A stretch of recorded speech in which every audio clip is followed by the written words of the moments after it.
E olha só, a nossa equipe vem acompanhando o caso do menino que foi morto eletrocutado em uma lagoa no bairro Fátima, Cidade Jardim.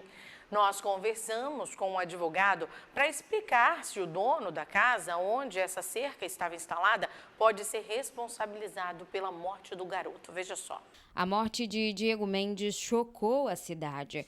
No último sábado, um dia quente, um menino de 16 anos que nadava com os amigos na lagoa acabou morrendo eletrocutado depois de segurarem uma cerca que estava energizada dentro da água.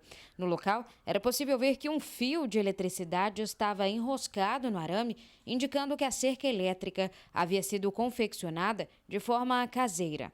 Além disso, não havia placa sinalizando que no lugar tinha energia. A cerca protegia uma casa que fica à beira da lagoa.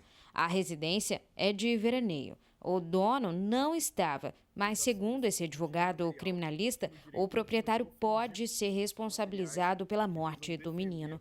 Ele explica que há uma resolução da ABNT que estabelece uma altura mínima de 2,80 metros a partir do chão para a instalação de cerca elétrica. Sem falar que, com a ligação manual da cerca, não é possível medir a voltagem de energia que corre pelo arame. Nesse caso, ao menos pelas imagens que eu recebi, a cerca estava rente ao curso de água, certamente desobedecendo essa norma técnica que regulamenta a instalação. Essa cerca ela tenha sido preparada de uma maneira tanto quanto artesanal. E aí, nesse caso, existe uma discussão penal a ser feita. Quem instalou essa cerca cometeu ou não cometeu um crime? No dia da morte de Diego, a perícia esteve no local. Nós questionamos a Polícia Civil se o dono do imóvel seria indiciado pela morte do adolescente, mas a assessoria da PC disse apenas que o caso será investigado. Nesta terça-feira, familiares e amigos de Diego realizaram uma manifestação pedindo justiça pela morte do menino. Tem um fio ali onde não tem uma placa sinalizando que tinha um fio de energia ali. Então, se não fosse ele, poderia ser qualquer pessoa que entrasse ali. Qualquer pessoa mesmo. Então, eu acho assim que foi criminoso e que ele tem que pagar sim.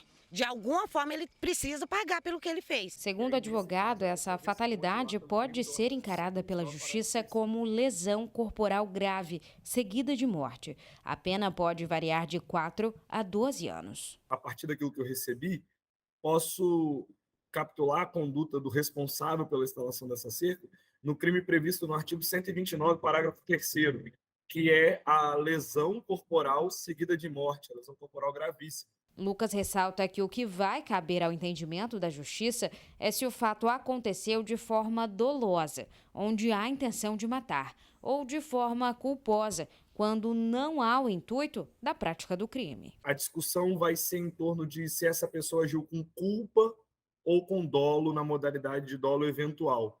Então, primeiro, o que seria o caso da culpa? Se a pessoa não teve a intenção de matar ninguém, se foi mesmo uma fatalidade, é óbvio, pela negligência da pessoa de instalar aquele material naquele local. E, em caso de crime culposo, a pena vai ser de 2 meses a 1 ano. Agora, também a autoridade do direito penal, no caso o Ministério Público, pode interpretar que quando a pessoa instala uma cerca elétrica próximo a um curso de água, ela assume o risco de lesionar alguém, que é o caso do dolo eventual, quando a pessoa não tem a vontade consciente de cometer o crime, mas ela assume o risco de cometer o crime. A Polícia Civil informou que segue investigando o caso. A nossa equipe não conseguiu contato com o dono da casa.